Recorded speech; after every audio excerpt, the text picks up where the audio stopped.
Hello everyone.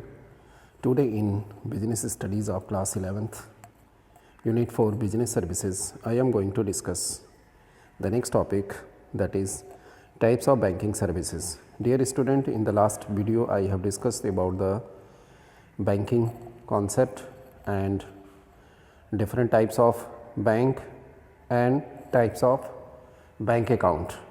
In this video I will discuss about the different types of banking services. Let's start the topic.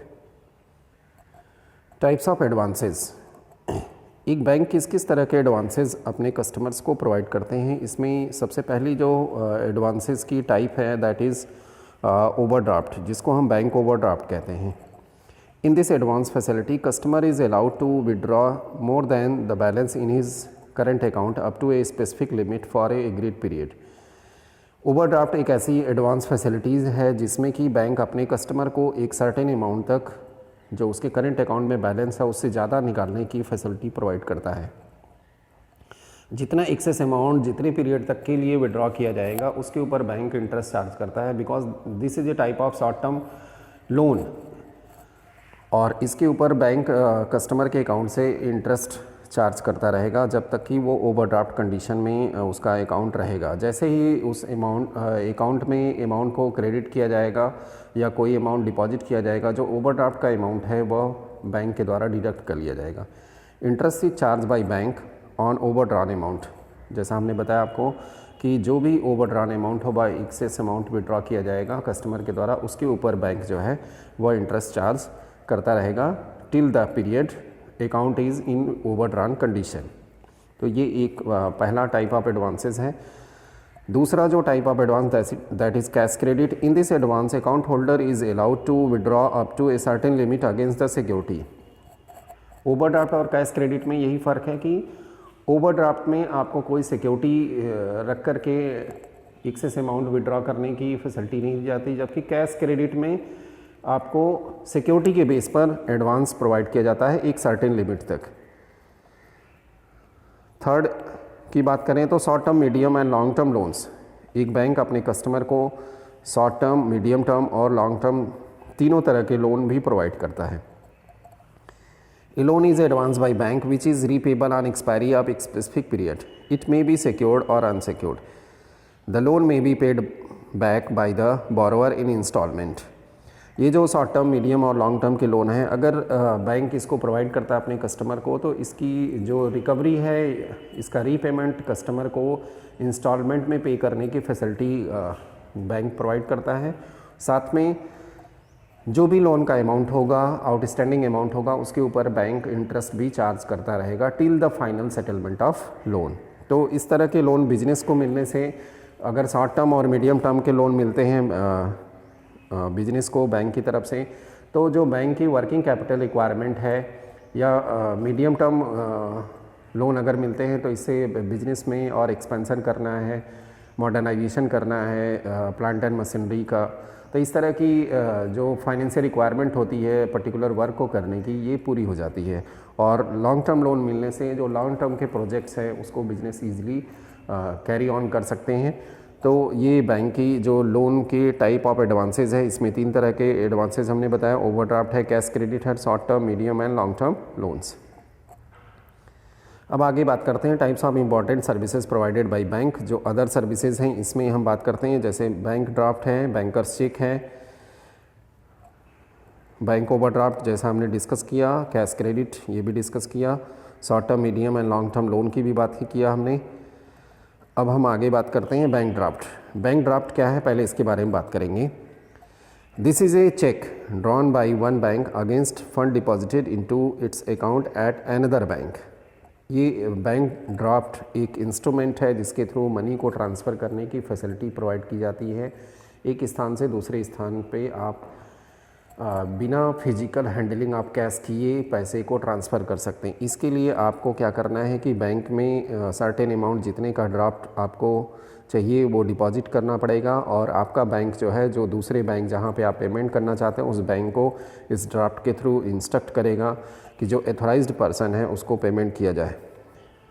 आगे आप देखिए, authorising the second bank to make payment to the individual whose name is written on the draft. जिसका नाम आपने draft पे entry कराया है, जिसको पेमेंट करना चाहते हैं, जिस भी बिजनेस ऑर्गेनाइजेशन को, किसी पर्सन को, इंडिविजुअल को, तो उसका नाम उस पर मेंशन किया जाएगा और उस पर्टिकुलर ब्रांच के थ्रू जो डिस्टेंस प्लेस पर है वहाँ से उसको पेमेंट कर दिया जाएगा। It is a financial instrument through which money can be remitted from one person to another person. ये एक फाइनेंशियल इंस्ट्रूमेंट है जिसके थ्रू मनी को एक जगह से दूसरे पर्सन के अकाउंट में हम आसानी से रेमिट कर सकते हैं, पे कर सकते हैं। Bank charges some commission for issue bank draft. Bank draft को इशू करने के लिए बैंक कुछ कमीशन चार्ज करता है। मीन्स ये जो ड्राफ्ट के थ्रू पैसे ट्रांसफ़र करने की फैसिलिटीज़ हैं और ड्राफ्ट को प्रिपेयर करने में जो एक्सपेंसेस बैंक के होते हैं उसके लिए बैंक कुछ कमीशन चार्ज करता है और ये नॉमिनल अमाउंट होते हैं जिसकी मदद से आप आसानी से बिना कैश को फिजिकल हैंडल किए हुए एक स्थान से दूसरे स्थान पर एक पर्सन से के अकाउंट से दूसरे पर्सन के अकाउंट में इजीली ट्रांसफ़र किया जा सकता है with the help of bank. तो बैंक की ये बहुत ही अच्छी फैसिलिटी है बैंक ड्राफ्ट की। नेक्स्ट हम बात यहाँ पे आप देख सकते हैं कि एक बैंक ड्राफ्ट की इमेज हमने इंसर्ट किया हुआ है। इसमें आप देख रहे हैं कि वीसी वेंकट रमन पर्सन को पेमेंट किया जा रहा है यहाँ पे और ये आईसीआईसीआई बैंक के थ्रू ये इसको इशू किया जा रहा है और ये 480 रुपीज़ का ये बैंक ड्राफ्ट है जिसके थ्रू यहाँ पेमेंट किया जाएगा। यहाँ पे कुछ बातें आपको जाननी ज़रूरी है। ये देखिए, ये जो नंबर है इसको हम बोलते हैं माइकर कोड और ये जो है आपके डिमांड ड्राफ्ट का नंबर है, ठीक है। और ये बैंक का जो है ये IFSC कोड है। तो अब आप यहाँ पे जान लें कि IFSC का पूरा नाम क्या है, इंडियन फाइनेंशियल सिस्टम कोड है और इसमें 11 डिजिट अल्फ़ा न्यूमेरिक कीज़ होते हैं, नंबर्स होते हैं और माइकर MICR magnetic ink character recognition है और इसमें 9 डिजिट होते हैं। ये सभी बैंकों का अलग अलग होता है और सब में 9 डिजिट ही होते हैं।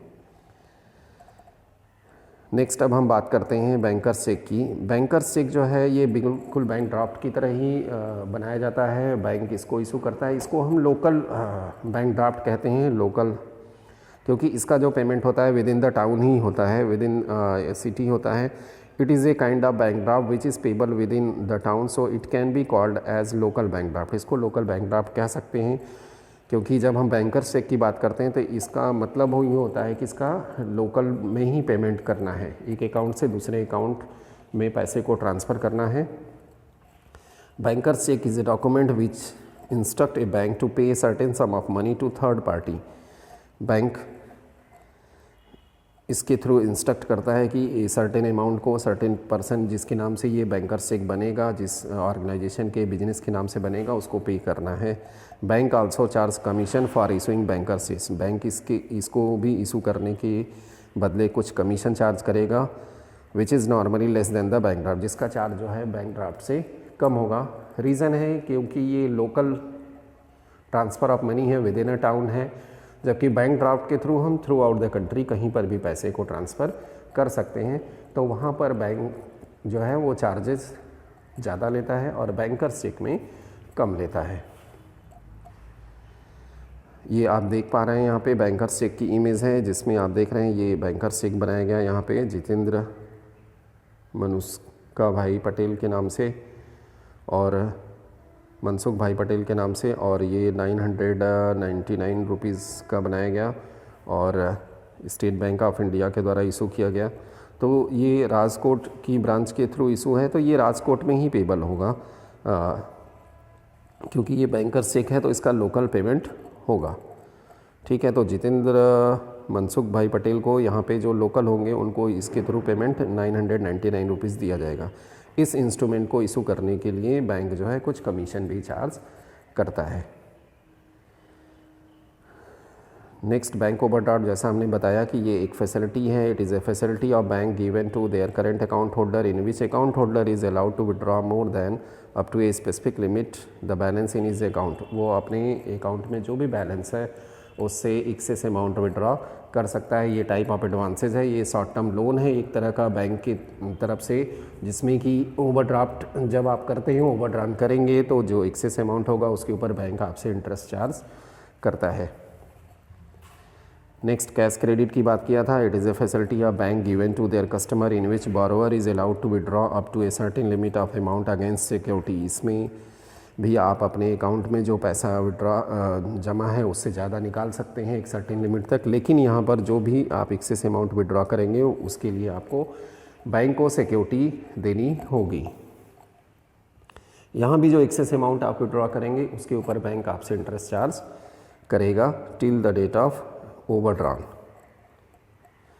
नेक्स्ट है short term and medium long term loan. ये भी हमने आपको एडवांसेस में बताया था कि bank also provide advance loan repayable on expiry of specified period of time. It may secure और अनसिक्योर, ये सिक्योर्ड भी हो सकता है, अनसिक्योर्ड। सिक्योर का मतलब होता है कि आप सिक्योरिटी पूरा रख करके आप लोन लेते हैं। जैसे 10 लाख रुपीज़ का लोन लिया और आपने 10 लाख की सिक्योरिटी रखा तो ये आपका सिक्योर्ड लोन हुआ, और अगर आपने 10 लाख का लोन लिया उसके पीछे कोई सिक्योरिटी नहीं रखा तो ये अनसिक्योर्ड हुआ। तो दोनों तरह के लोन ले सकते हैं। The borrower are allowed to pay back the loan in instalment. और यहाँ पे जो बारोवर होगा, जो लोन लेगा, उसको बैंक ये फैसिलिटी देता है कि लोन का अमाउंट वह इंस्टॉलमेंट में पे करेगा। अब यहाँ पे जो क्वेश्चंस पूछे जा सकते हैं, व्हाट इज़ कैश क्रेडिट, जैसा हमने डिस्कस किया आपको कि शॉर्ट टर्म लोन फैसिलिटीज़ हैं। Name the type of facility in which money is locally transferred by one bank to another bank to local individual form और इंस्टीट्यूशन। तो ये facility का नाम बताना है आपको, हमने डिस्कस किया है। आप गेस करेंगे, कमेंट बॉक्स में आप आंसर लिखेंगे। What is meant by bank overdraft, what is bank draft और डिमांड ड्राफ्ट, इस तरीके से भी क्वेश्चन पूछा जाएगा। अब आगे बात करते हैं टाइप्स ऑफ डिजिटल पेमेंट। जो बैंक के थ्रू डिजिटल पेमेंट के सिस्टम को डेवलप किया गया है। इलेक्ट्रॉनिक फंक्शन ऑफ बैंक या ई बैंकिंग भी इसको बोलते हैं, क्योंकि इसमें जो भी सर्विसेज हैं ये टोटली जो है वो ऑनलाइन है। इंटरनेट की मदद से, कंप्यूटर की मदद से, मोबाइल फ़ोन की मदद से आप कर सकते हैं, जिसमें इंटरनेट का बहुत बड़ा रोल है। तो बैंकों ने अपनी सर्विसेज को एडवांस करने के लिए, मॉडर्नाइज़ करने के लिए इंफॉर्मेशन टेक्नोलॉजी की मदद ली है, जिसके through electronically banking services provide की जा रही है, जिसको हम बोलते हैं ई बैंकिंग या electronic function of bank, that is digital payment. इसमें digital electronic payment is a system of making online payment without involving physical exchange of money और करेंसी। डिजिटल इलेक्ट्रॉनिक पेमेंट में हम बिना फिजिकल हैंडलिंग ऑफ कैश किए electronically one account to another account money को transfer कर सकते हैं, payment कर सकते हैं, रिसीव कर सकते हैं। इसमें डेबिट कार्ड की मदद लेते हैं, क्रेडिट कार्ड की मदद लेते हैं। नेशनल इलेक्ट्रॉनिक फ़ंड ट्रांसफ़र है, NEFT पॉपुलरली इसको कहा जाता है, real time gross settlement RTGS, और ATM ऑटोमेटेड टेलर मशीन के थ्रू हम कर सकते हैं डिजिटल कैश या ई कैश। तो ये हमारे डिजिटल जो पेमेंट सिस्टम है, जिसके थ्रू हम बिना कैश को फिज़िकली हैंडल किए हुए वन अकाउंट से दूसरे अकाउंट में पैसे को ट्रांसफ़र कर सकते हैं। यहाँ आप स्क्रीन पर देख पा रहे हो कि हमारे पास जो तरीके हैं ट्रांजैक्शंस करने के लिए, इसमें हम अगर हम इसको थोड़ा सा आपको, हाँ देखिए आप, ट्रांजैक्शन यहाँ पे है, गुड्स आप ख़रीदते हो, मोड ऑफ पेमेंट है ना, गुड्स या सर्विसेज अगर हम जब लेते हैं तो उस कंडीशन में हमारे पास मोड ऑफ पेमेंट के जो ऑप्शंस होते हैं, इसमें कैश होते हैं और डिजिटल या नॉन कैश होते हैं, जिसमें हम कैश को फिज़िकली हैंडल नहीं करते। अब यहाँ पे डिजिटल अगर हम बात करें तो प्लास्टिक कार्ड आते हैं और ई बैंकिंग का ऑप्शन आता है। प्लास्टिक कार्ड में हम डेबिट कार्ड और क्रेडिट कार्ड के थ्रू पेमेंट कर सकते हैं, और ई बैंकिंग में हम आते हैं अगर तो USSD के थ्रू पेमेंट हम कर सकते हैं। और इसमें आता है point of sale, AEPS, UPI, micro ATM और भीम, इस तरह के जो ऐप हैं उसके through, mobile wallet, prepaid cards, ये सभी जो पेमेंट सिस्टम है जिसके थ्रू हम डिजिटली कैश का ट्रांजैक्शन कर सकते हैं। अब हम बात करते हैं one by one. Debit card. Debit card is a small size plastic card which is used for making payment electronically for purchases from a specified vendor. Nowadays bank have combined ATM card with debit card. इसको आप देख रहे हैं, इस तरह के card सभी बैंकों के द्वारा इशू किए जाते हैं, जिसके थ्रू अकाउंट होल्डर कोई भी पेमेंट आसानी से डिजिटली कर सकता है। पॉइंट ऑफ सेल जो डिवाइसेस होती हैं उसके थ्रू आप पेमेंट कर सकते हैं कार्ड को स्वैप करके। और इससे मनी को आप फिज़िकली विड्रॉ भी कर सकते हैं एटीएम के थ्रू। तो डेबिट कार्ड की मदद से हम आसानी से कोई भी गुड्स एंड सर्विसेज को अगर परचेज़ करते हैं तो उसका पेमेंट आसानी से हम कर सकते हैं। तो ये अकाउंट होल्डर को बैंकों के द्वारा प्रोवाइड की जाने वाली एक बहुत ही अच्छी फैसिलिटी है। नेक्स्ट है क्रेडिट कार्ड। क्रेडिट कार्ड जो ये भी प्लास्टिक कार्ड है, ये बिल्कुल डेबिट कार्ड की तरह ये भी होता है। क्रेडिट कार्ड प्रोवाइड लोन, ये क्रेडिट फैसिलिटी है होल्डर को। Credit card is just like ATM cum debit card. Credit card holder can make payment up to the limit allowed by issuing bank. It is not necessary for customer to have that much amount in his account at the time of making payment. यहाँ पर देखिए ये credit facility है, तो इसमें आपके account में पैसे रखने की ज़रूरत नहीं है। आप जो लिमिट बैंक के द्वारा प्रोवाइड की गई है आपके क्रेडिट कार्ड पर, उतनी लिमिट तक का पेमेंट आप आसानी से कर सकते हैं और उस पैसे को फिर आप सर्टेन टाइम के अंदर आपको रिटर्न करना होता है। डिलेड पीरियड के लिए बैंक आपके ऊपर इंटरेस्ट चार्ज करता है। तो ये दो प्लास्टिक कार्ड है जिसके थ्रू आप पैसे को ट्रांसफ़र कर सकते हैं। नेक्स्ट आता है इलेक्ट्रॉनिक फ़ंड ट्रांसफ़र। ये बहुत ही अच्छी स्कीम है। Under this scheme individual firms and corporate can electronic transfer fund directly from any bank branch to any individual firm or corporate having an account with any other bank branch in the country participating in this scheme. NEFT operations in hourly batches. There are 12 settlement from 8 AM to 7 PM Monday to Friday and 6 settlement from 8 AM to 1 PM on Saturday. ये timing बैंकों के द्वारा change भी कर दी जाती है as per the requirement. तो ये जब शुरुआत में NEFT को इम्प्लीमेंट किया गया था तब इस तरह की फैसिलिटी थी। NEFT का यूज़ सबसे ज़्यादा बिजनेस ऑर्गेनाइजेशंस में अपने एम्प्लॉइज़ को सैलरी पे करने के लिए किया जाता है। सभी एम्प्लॉइज़ की जो बैंक अकाउंट है वो ले लिया जाता है।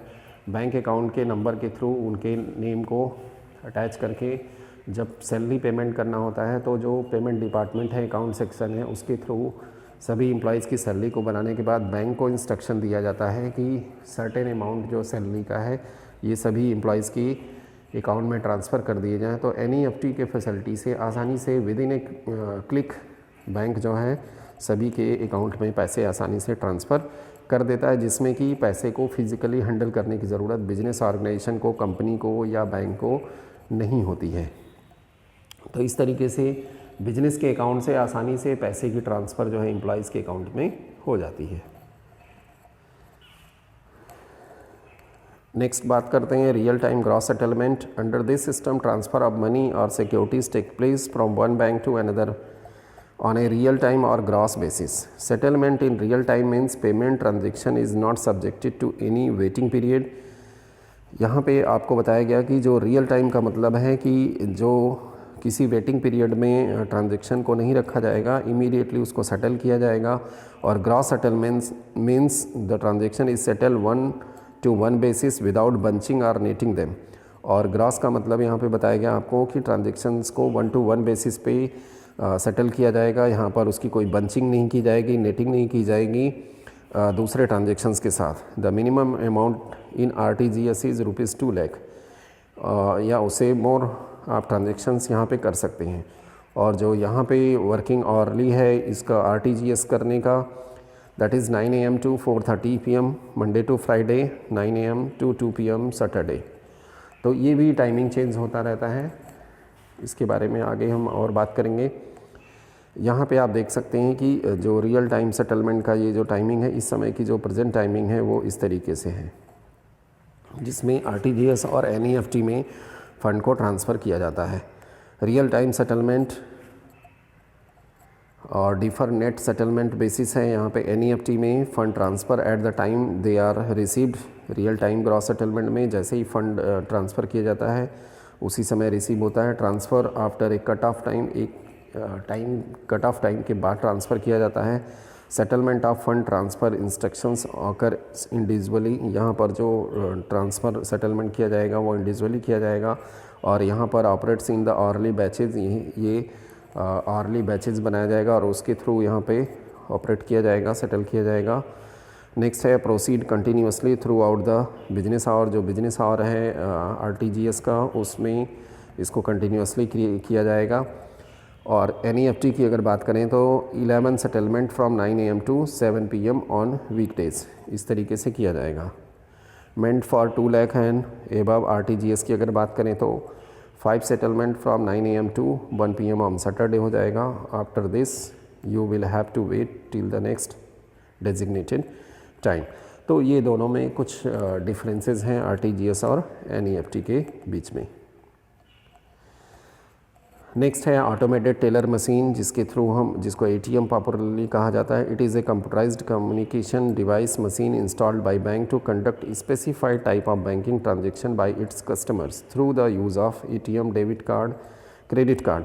ए person can withdraw, deposit, check balances, transfer of money etcetera through ATM। ATM एक मशीन है जिसको कि बैंकों के द्वारा इंस्टॉल किया जाता है, जिसमें कस्टमर को ट्रांजेक्शन्स करने के लिए उनके पास ATM कार्ड या डेबिट कार्ड या क्रेडिट कार्ड, इस तरह के प्लास्टिक कार्ड होने चाहिए और उसके थ्रू आप मनी को विड्रॉ कर सकते हैं, डिपॉजिट कर सकते हैं, अपने बैलेंसेस को चेक कर सकते हैं, मनी को one account to another account transfer कर सकते हैं। तो ये सभी कुछ फैसिलिटीज़ इसमें अवेलेबल है, जिसको कि कस्टमर बिना फिज़िकल हैंडलिंग ऑफ कैश अगर चाहे तो बिना किए मनी को one account to another account with the help of ATM machine transfer कर सकते हैं। जैसा आप देख पा रहे हैं यहाँ पे ये ATM मशीन है जिसमें आप प्लास्टिक कार्ड को यूज़ करके, जिसको डेबिट कार्ड, क्रेडिट कार्ड कहा जाता है, यूज़ करके आप यहाँ पर पैसे को ट्रांसफ़र कर सकते हैं। नेक्स्ट, ई-कैश या digital cash. It is a new method of online payment over internet और ईमेल और on mobile phone. It is a similar to electronic fund transfer done between banks. The use must have e cash software programme.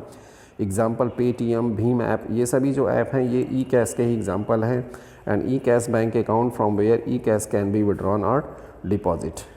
तो e cash के through आप payment कर सकते हैं, जिसमें again आपको फिज़िकल हैंडलिंग आप कैश करने की ज़रूरत नहीं होती है। Next is point of sale. A point of sale is a place where a customer execute the payment for goods and services and where sales taxes may become payable, whether it be in a physical store where POS terminals and systems are used to process card payments, or a virtual sales point such as a computer or mobile electronic devices। इस तरह की आपने device देखी होगी, बहुत सभी shops पे होती हैं, पेट्रोल पंप पर भी आप देख सकते हैं, बड़े शोरूम में देख सकते हैं, जहाँ पर आपकी प्लास्टिक कार्ड को स्वैप करके आप पेमेंट करते हैं। तो इस तरह की जो डिवाइसेस होती हैं that is known as point of sale. Through that with the help of that devices we can make the payment very easily. Next है focus aspects of the new banking system, core banking solution internet के through, जिसको CBS कहा जाता है। Pulling data at central server की मदद से सभी अकाउंट होल्डर के डेटा को रखा जाता है और आप कहीं से भी अपने अकाउंट को एक्सेस कर सकते हैं, मनी ट्रांसफ़र कर सकते हैं, डिपॉजिट कर सकते हैं। कस्टमर रिलेशनशिप मैनेजमेंट, जिसको कि CRM कहा जाता है, जिसके थ्रू एक बैंक ऑर्गेनाइजेशन अपने रिलेशंस कस्टमर के साथ बेटर बनाने के लिए लगातार प्रयास करता है, उनको अच्छी सर्विसेज देने के प्रयास करता रहता है। इसके लिए इन्होंने अपने कस्टमर केयर नंबर्स भी बना रखे हैं, जिस पे आप टोल फ्री नंबर्स पे कॉल करके अपनी प्रॉब्लम्स का सलूशन आसानी से पा सकते हैं। Even in case of any complain you can also get the solution with the help of customer relationship management CRM। सब new application used for digital cash, इसमें आप देखें USSD, जिसको अनस्ट्रक्चर्ड सप्लीमेंट्री सर्विस डेटा कहा जाता है, UPI unified payment interface, mobile wallets, AEPS Aadhaar enabled payment system, prepaid card, Amazon pay, Airtel money, net banking, इस तरह की जो फैसिलिटीज़ हैं जिसके थ्रू हम आसानी से डिजिटल कैश, ई-कैश जिसकी बात करते हैं के थ्रू हम ट्रांजैक्शन आसानी से कर सकते हैं। अब यहाँ जो क्वेश्चंस पूछे जा सकते हैं, what is debit card, what is meant by credit card, what is RTGS, what is NEFT, what is e banking, name the different types of e banking services, what is e cash और digital cash, name the some application through which we can make payment और received in form of E cash. तो इस तरह के questions इस topic के ऊपर बनेंगे। आई होप आपको जो हमने डिस्कस किया डिफरेंट टाइप्स ऑफ सर्विसेज, जिसमें एडवांसेस और अदर जो इलेक्ट्रॉनिक सर्विसेज हैं, ये सभी आपको समझ में आए होंगे। Thank you very much for watching this video. Keep watching, like and share.